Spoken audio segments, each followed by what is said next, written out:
Netanyahu की ये बातें रूस को बिल्कुल भी पसंद नहीं आई हैं। पुतिन ने इजराइल से सबूतों की मांग कर दी है। रूस कह रहा है नेतन्याहू वो सबूत दें जिससे ये साबित हो कि ईरान ने एटम बम बनाने की कोशिश की।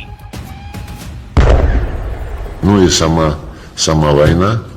О целях этой войны мы слышим регулярно, но доказательств того, что Иран разрабатывал ядерное оружие, а именно это послужило главным, если не единственным обоснованием войны, мы до сих пор не видим. Есть подтверждение и МАГАТЭ, да и американских профессиональных разведчиков, подтверждение о том, что Иран не производил и не пытался производить ядерное оружие. पुतिन को सबूत नहीं दिखाए गए तो क्या होगा बताने की जरूरत नहीं है। वो अपने गुस्से को 28 फरवरी से पाल रहे हैं। पुतिन ने युद्ध को रोकने की धमकी भी दे रखी है, मगर ट्रंप ऐलान कर रहे हैं कि अभी तो उन्होंने हमलों का ट्रेलर दिखाया है। ईरान पर अमेरिका का सबसे पावरफुल पंच अभी पड़ना बाकी है, लेकिन अमेरिका जितना गुर्रा रहा है, असलियत उससे कुछ अलग है। अमेरिका ने खाड़ी में 15 देशों से अपने नागरिकों को फौरन भाग जाने की नसीहत दे दी है।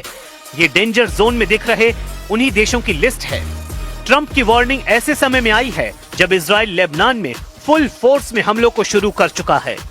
बॉर्डर से बेरूत तक इजराइल ने बम विस्फोट की झड़ी लगा रखी है। इजराइल का टारगेट ईरान के साथ उसके समर्थित लड़ाका ग्रुप है। इजराइल सबका सफाया कर पूरी तसल्ली कर लेना चाहता है, लेकिन लड़ाई जैसे जैसे जमीन पर आती जा रही है, वैसे वैसे सुपर पावर की धुकधुकी बढ़ रही है, क्योंकि जमीन पर युद्ध अमेरिका इजराइल की कमजोर नस है। ईरान इसे ही दबाने का इंतजार कर रहा है।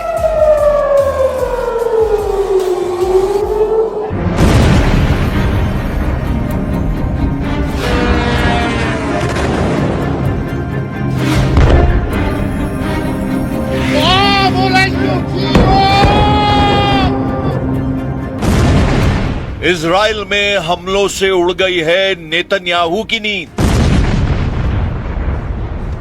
काले आसमान में जुगनू की तरफ उभरती ईरान की मिसाइल, और फिर कुछ सेकंड बाद ब्लास्ट। खाड़ी भी धुआं धुआं, दिन में नीले खुले आसमान को स्याह कर रहे हैं ईरान के मिसाइल धमाके। सैकड़ों किलोमीटर दूर से खाड़ी की फिजा में जहर घुलता देखा जा सकता है। तेल के कुएं जल रहे हैं, लगातार हमले हो रहे हैं। इजराइल से लेकर कतर और बहरीन तक एक एक अड्डे को बचाने के लिए जूझ रहा है अमेरिका। इन हमलों को देखकर डोनाल्ड ट्रंप ने डिमांड कर दी है, कोरिया से लाओ थाड, बचाओ इजराइल, बचा लो अरब वर्ल्ड, क्योंकि खत्म हुए जा रहे हैं ईरान की मिसाइल रोकने वाले इंटरसेप्टर। रिपोर्ट है कि अमेरिका का थर्ड मिसाइल वाला स्टॉक करीब करीब खत्म हो चुका है। पैट्रियट का स्टॉक खत्म होने जा रहा है। ऐसे में अमेरिका क्या करेगा? इजराइल कैसे बचेगा? ये वीडियो देखकर ट्रंप ने पैनिक बटन दबा दिया है। युद्ध लंबा चलने की बात हो रही है। क्या ऐसी जंग के लिए अमेरिका और इजराइल तैयार है? क्या ईरान में सेना उतारने की नौबत आने वाली है?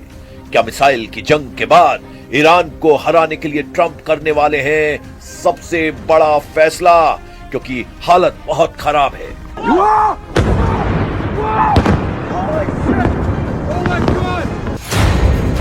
वॉल स्ट्रीट जर्नल की खबर ने अलर्ट जारी कर दिया है कि मिसाइल डिफेंस सिस्टम के लिए मिसाइल खत्म हो रही है। यह खबर ऐसी है कि नेतन्याहू अपना माथा पकड़ने को मजबूर हो जाएंगे। अमेरिका के अखबार ने लिखा है कि ईरान के मिसाइल अटैक को रोकना अब इजराइल के लिए मुश्किल होगा। इजराइल के तमाम मिसाइल डिफेंस सिस्टम के सामने बड़ा संकट गहरा गया है। अमेरिका में छपी खबर बता रही है कि नेतन्याहू और डोनाल्ड ट्रंप को फौरन कोई कदम उठाना होगा, नहीं तो ईरान की मिसाइलों के सामने टिकना मुश्किल हो जाएगा। इजराइल पहले ही अपने डिफेंस सिस्टम को लेकर जूझ रहा है। आयरन डोम बन गया आयरन मोम। ईरान की मिसाइलों ने पिघला डाला। ये बहुत परेशान करने वाली खबर है।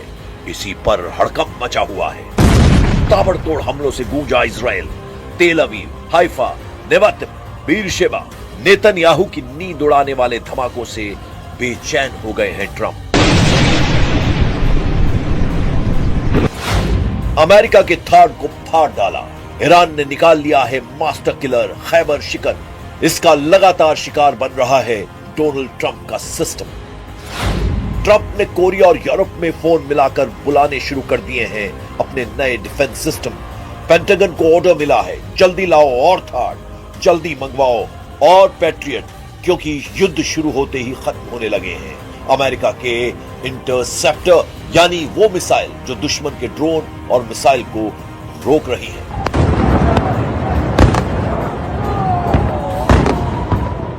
Our objectives are clear. First, we're destroying Iran's missile capabilities, and you see that happening on an hourly basis, and their capacity to produce brand new ones, and pretty good ones they make. Second, we're annihilating their navy. We've knocked out already 10 ships. तेल अवीव और Haifa से आ रही तस्वीरों को देखकर Netanyahu का दफ्तर हाहाकार कर रहा है। डोनाल्ड ट्रंप की सरकार इमरजेंसी प्लान पैनिक बटन बार बार दबा रही है। बता रही है कि ईरान की मिसाइलें सबसे बड़ा चैलेंज बन चुकी हैं।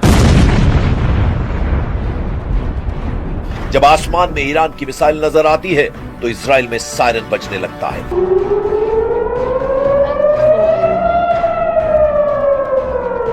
लोग पहुंच जाते हैं बंकर में और नेतन्याहू फोन करते हैं कमांडर्स को। इजराइल और अमेरिका दोनों का फोकस है ईरान की मिसाइल गोदाम।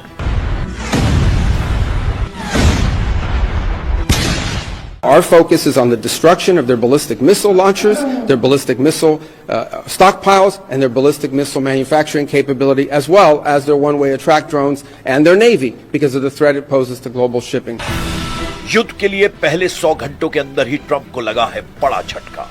ऐसे हालात इसलिए पैदा हुए क्योंकि लीडरशिप खत्म होने के बावजूद ईरान ने इजराइल पर लगातार मिसाइलों की बौछार जारी रखी है। ईरान दिन में पिटता है लेकिन रात में पूरी तरह पीट देता है। इजराइल के हमले और ईरान के पलटवार का टाइम टेबल सेट है। दिन में इजराइल दहलाता है, तेहरान में कारपेट बॉम्बिंग करता है। रात में ईरान लेता है बदला, चुन चुन कर तबाह करता है नेतन्याहू के मिलिट्री अड्डे। ऐसे युद्ध में फंस गया है पूरा पश्चिम एशिया, जिसको रोकते रोकते पूरी तरह तबाह हो जाएंगे कई देश। कतर, बहरीन, यूएई, कुवैत, हर जगह ईरान की मिसाइलों और ड्रोन की बौछार हो रही है और यहां तैनात अमेरिका के डिफेंस सिस्टम बेकार साबित हो रहे हैं।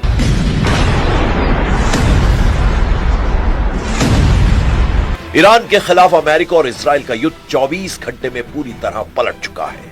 अमेरिका की तरफ से ऐसा अलर्ट आया है कि नेतन्याहू के पैरों तले जमीन खिसक सकती है। अमेरिका के थाड के साथ साथ इजराइल के एरो डिफेंस सिस्टम के लिए भी बहुत बुरी खबर है। इजराइल का नंबर 1 मिसाइल किलर कहा जाता है एरो डिफेंस सिस्टम।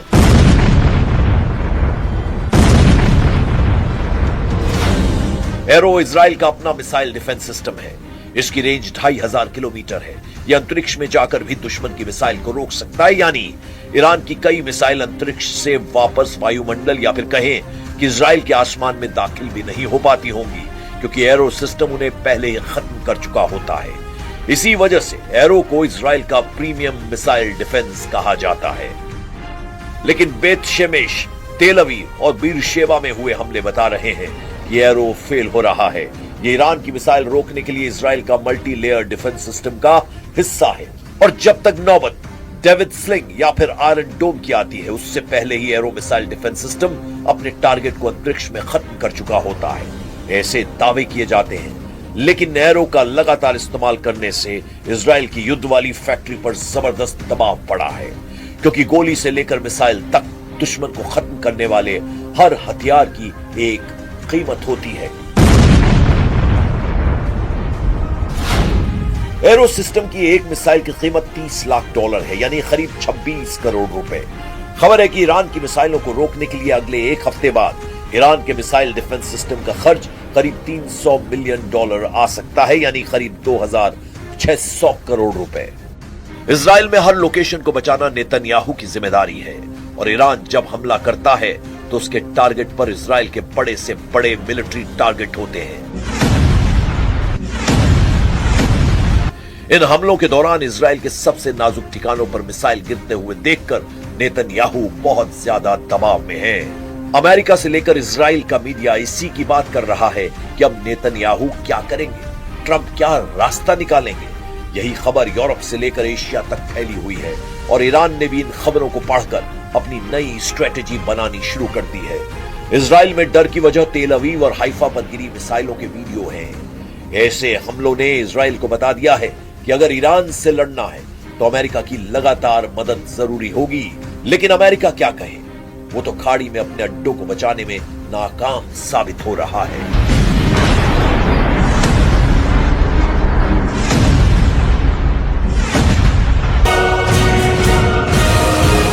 बेत शेमेश में हुए हमले के बाद के हालात देखिए।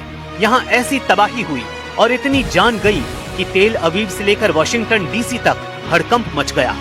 यहाँ पर मिसाइल गिरी तो बंकर तक फटकर तबाह हो गया और वहाँ मौजूद कई लोग मारे गए। इजराइल को सबसे ज्यादा दहलाने वाली फत्ताह मिसाइल नेतन्याहू के लिए बहुत बड़ी चुनौती बन चुकी है।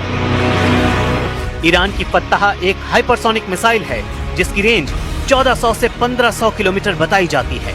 इस मिसाइल की रफ्तार मैक 15 तक है, यानी ये 18,000 किलोमीटर प्रति घंटे की रफ्तार तक पहुंच सकती है। इजराइल का मिसाइल डिफेंस हाइपरसोनिक हमलों को रोकने में नाकाम साबित हो रहा है, लेकिन नेतन्याहू इस वक्त डिफेंस से ज्यादा ऑफेंस यानी आक्रामक होने पर ध्यान दे रहे हैं। אנחנו במערכה שבה אנחנו מביאים את כל כוחו של צה"ל כפי שלא היה מעולם למערכה הזאת כדי להבטיח את קיומנו ועתידנו. אבל אנחנו מביאים למערכה הזאת גם את סיועה של ארצות הברית, את ידידי נשיא ארצות הברית דונלד טראמפ, את צבא ארצות הברית, ושילוב הכוחות הזה מאפשר לנו לעשות את מה שאני מייחל לעשות כבר 40 שנה. להכות את משטר הטרור שוק על ירך.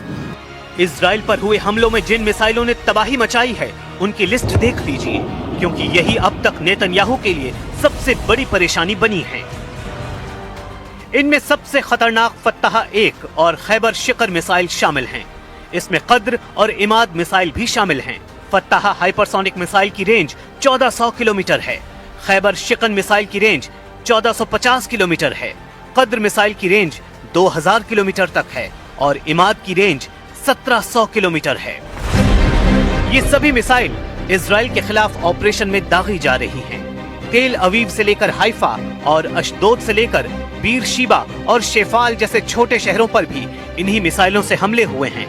इसलिए ईरान के कमांडर जो वार्निंग दे रहे हैं उसे इजराइल बिल्कुल भी हल्के में नहीं ले सकता। ईरान के मिसाइल गोदाम लगातार एक्टिव हैं और उसके लॉन्च पैड लगातार रिलोड किए जा रहे हैं। इनमें सबसे ज्यादा खतरनाक है ईरान की फत्ताह मिसाइल। फत्ताह की खासियत है ये तेज रफ्तार के साथ अपनी दिशा भी बदलती है, यानी एक ट्रेजेक्टरी में हमला नहीं करती। ये पृथ्वी के वायुमंडल के अंदर और बाहर सभी दिशाओं से गुजर सकती है और जब टारगेट पर हमला करती है तो इसकी रफ्तार इतनी ज्यादा होती है कि दुश्मन का इसे देखना भी मुश्किल है। ये बात नेतन्याहू बहुत अच्छी तरह जानते हैं। ऐसे में इजराइल में अगला कहां धमाका होगा, कौन सी मिसाइल कहां गिरेगी, इसे लेकर इजराइल के मिसाइल ट्रैकिंग रेडार सिस्टम काफी प्रेशर में है। इन सबसे खास है अमेरिका का थाड मिसाइल डिफेंस सिस्टम, जो पूरे इजराइल को बचाने के लिए तैनात किया गया है। थाड 200 किलोमीटर की दूरी तक दुश्मन की किसी भी मिसाइल को मार सकता है। ये 150 किलोमीटर की ऊंचाई तक किसी भी मिसाइल को इंटरसेप्ट कर सकता है। अमेरिका के पास थाड की 7 बैटरियां हैं। एक बैटरी में 6 ट्रक माउंटेड लॉन्चर होते हैं। दुश्मन की मिसाइल को रोकने के लिए थाड सिस्टम के एक लॉन्चर से एक बार में 8 मिसाइल दागी जा सकती हैं, यानी पूरी बैटरी में कुल 48 इंटरसेप्टर मिसाइल होती हैं। इसे ऑपरेट करने के लिए 95 सैनिकों की जरूरत होती है। इजराइल में ऐसे 2-2 सिस्टम तैनात रहे, लेकिन क्या ये काफी साबित हुए? बिल्कुल नहीं। हाइफा और तेल अवीव में गिरती हुई मिसाइलों ने बताया है कि ईरान एक बार में सैकड़ों मिसाइल फायर करने की ताकत रखता है और उनको रोकना ना इजराइल के बस की बात है, ना ही अमेरिका इसमें 100% कामयाब रहा है। अगले 24 घंटे इजराइल के लिए बहुत खतरनाक होने वाले हैं।